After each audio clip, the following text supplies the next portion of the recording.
Well, listen, talk about it. I mean, obviously, welcome back. We're all happy to see you again. All the fans are happy you're back. Familiar feeling, but obviously everything's completely different than it used to be, right, with fight week. But what's your emotion like right now, being back after this time away? I'm excited.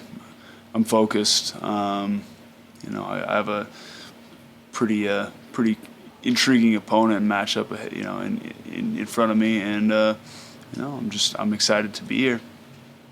What ultimately got you to pull the trigger? I mean, I feel like along the way there may have been some questions about whether you wanted, like whether you still had the passion or wanted to do this. So what ultimately leaned you in the direction to say, yeah, let's get back in there? I've continued to grow. Like, there's so much to learn. Even after having done this for over like 2 decades, I'm continuing to learn and grow as a fighter, and that's what pushes me. And to come out here and put my skills on display, the things that I've been learning, tested against other dudes in the cage. That's like that's what intrigues me.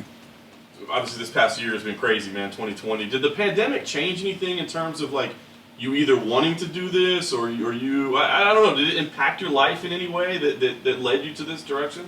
No, I mean, like, I didn't. I've been trying to fight. Like, I was supposed to fight in December of last year, and I had a torn retina, so I had to get that taken care of. But I was all in. I had done almost a full training camp leading up to that fight, and then I couldn't fight, and I had to get that taken care of. So, no, I've been trying to fight. It's just things are what they are, and fights get booked quite a ways out, and I've been on a skid. Like, I'm not as consequential in the ratings or the rankings these days, so they're not chomping at the bit to throw me in to fight at the moment. So got to get a win under my belt to be a little bit more of a hot commodity. Well, maybe not as hot in terms of the rankings, but the fan support has been pretty amazing. Mm-hmm. Have you been able to experience that a little bit? I mean, I feel like people are talking about this fight as much as any fight on the card. Have you been able to soak that in a little bit? Well, yeah. There's always, I have great fans. I have an awesome fan base, and I have a lot of people reaching out to me and just excited that I'm coming back. Yeah. You talk about, I mean, you're kind of a lifelong martial artist, right? I mean, you're enjoying to test what you're learning, but are results imperative here, man? I mean, because you are popular, you are a legend in the sport, but is it like imperative I have to walk away with a win, or is it let's just go in there and let's enjoy the process, let's feel good about what happens one way or the other? There's a lot of different factors. I think that, it's like the work that I put in, and if it was just that, if it was just me, like, I could walk away, win or lose, I don't know. I don't actually know. As it's coming out of my mouth, no, fuck no. No. Like wins are important, right? Like, like on a lot of different levels. Financially, wins are important, just in the whole scheme of things. But the bigger part of that is my camp puts in time with me. My coaches put in work. My training partners put in work. It's not just me. And so I'm kind of carrying all of their effort on my back. And so going in there and giving anything less than my best or coming up short, that sucks, because I feel like I'm letting everybody down. Yeah. You mentioned being intrigued by the matchup. I mean, so when they brought the name Court, did you get excited right away? I mean, a guy that's been in there for a long time as well. Did that fire you up? It's like, to be completely honest, like, I'm like, Court and I are pretty cool. And I was like, is there anybody else? But then about 5 minutes later, I'm like, you know what? Let's go make money. Like, it doesn't matter. This is work. That's awesome. Mm-hmm. Last thing for me, give me an idea. What's the ideal scenario in here, man? Is it to walk in and throw one punch and get back in the win column and walk out, or is it to go put on some kind of crazy battle that the fans love, that they're going to talk about for years? I mean, what's ideal here? What do you think, man? One punch to get out of there. Hey, that'd be awesome. I don't know if I don't know. Like, but I like the easy way out. Sure. No, you want to put on the battle. No, I don't want to. I want to walk. I want to win. I want to get the finish one way or another. But how I think things are going to play out, I think it's going to be wild. John just mentioned about putting on fights that people talk about for years and years. I know you spoke about this earlier this week, but obviously the Nick Diaz fight is something that probably gets thrown at you all the time. 1-2-5 Diaz and all that stuff. You mentioned you were interested in a rematch. Mm-hmm. As the winner of the first fight, why would you want to run it back?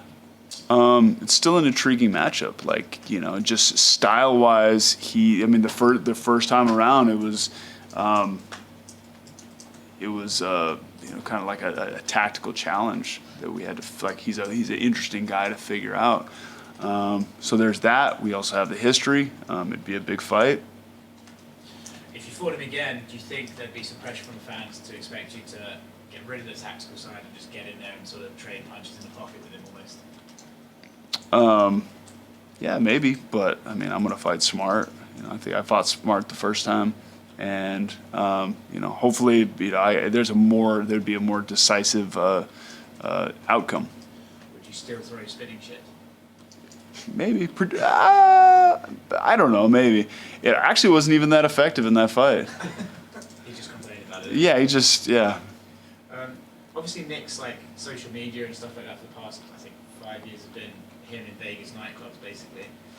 Curious, don't know if you would know really, but if, in your opinion, what's worse for a fighter, taking 5 years off and drinking the whole time, or staying in there and taking punishment to the body in fights? Probably getting punched in the head for 5 years straight. To get in there and test And he was probably sparring the whole time, so just because he wasn't fighting competitively didn't mean he's not getting punched. So there's that. One of the themes of the last few interviews Dana's had is he has this quote talk with these fighters like Donald Cerrone and Diego Sanchez. I'm sure the two guys that you've known for a long time. So when you hear Dana White saying they need to pull them back and maybe have to talk about their future, what do you think about those comments? Yeah, that I get it. Yeah, I get it. I think they've taken quite a bit of damage in a lot of their fights, and like that was mentioned to me a little while ago on another interview, like in regards to me, because like kind of lumping me in with them. I've been on a skid. I haven't had a win in a while. I guess I would say the difference is I haven't taken damage in those fights. I haven't I haven't taken a whole lot of damage in those fights. I feel like I looked good. That last one I got caught I got my arm twisted back by Chiesa, but up until that point I was super competitive. I felt sharp. The fight against Magny, he edged me, but I felt, I didn't quite figure out the puzzle, but I didn't get my ass kicked. He just edged me out. I don't know how many fights. I guess I got beat by Maya pretty quick. But as far as like going back to your question, it makes sense if dudes are just kind of past their prime and getting, taking lots of damage. It's something to be concerned about.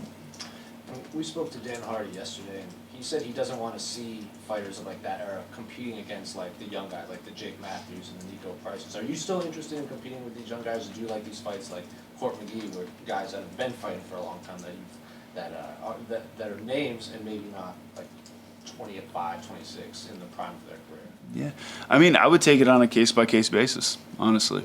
I wouldn't lump myself in, even there's some similarities, but I wouldn't lump myself in with everybody. I don't feel like I'm necessarily I'm not over the hill by any means. I think part of my lack of success as of late has been more I think it's training camp. I think it's having to switch stuff up, and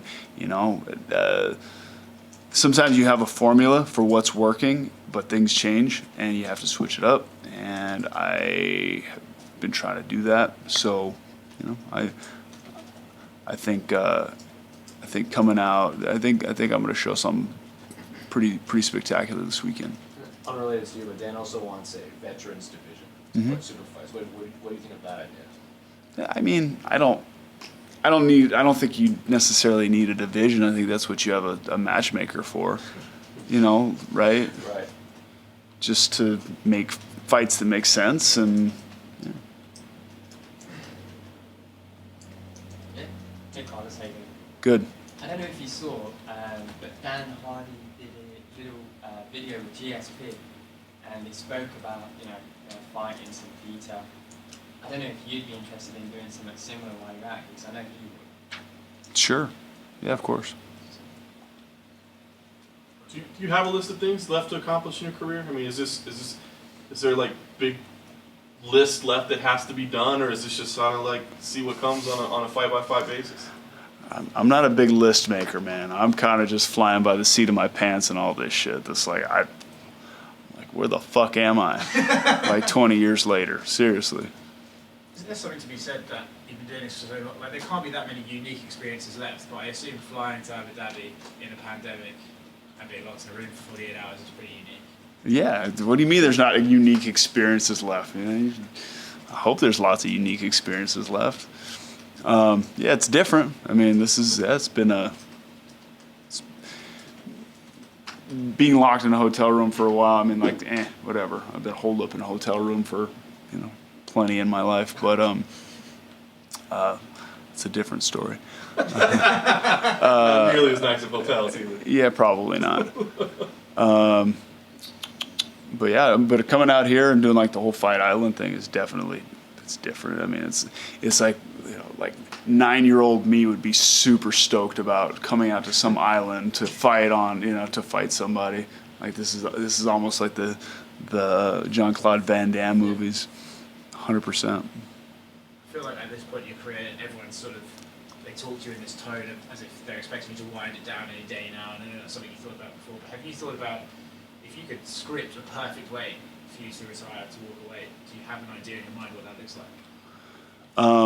I don't, but I want to go out and, I want to end on a high note for sure. Like, I don't know, I haven't won a fight since, yeah, it's been a while. 2015, it's like 5 years. So, it'd be nice to get some wins and put on some good shows and have some fun, like do some spectacular shit.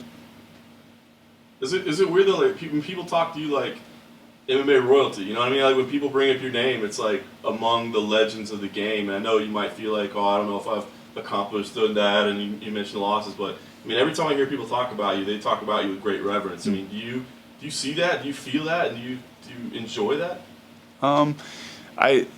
What's cool is like watching up and coming fighters like at the gym, and they kind of have that. But what I really like about that is like I have something to share with folks like that. I see it more, because fans are, it's cool coming from fans, but what really like resonates is coming from the younger fighters.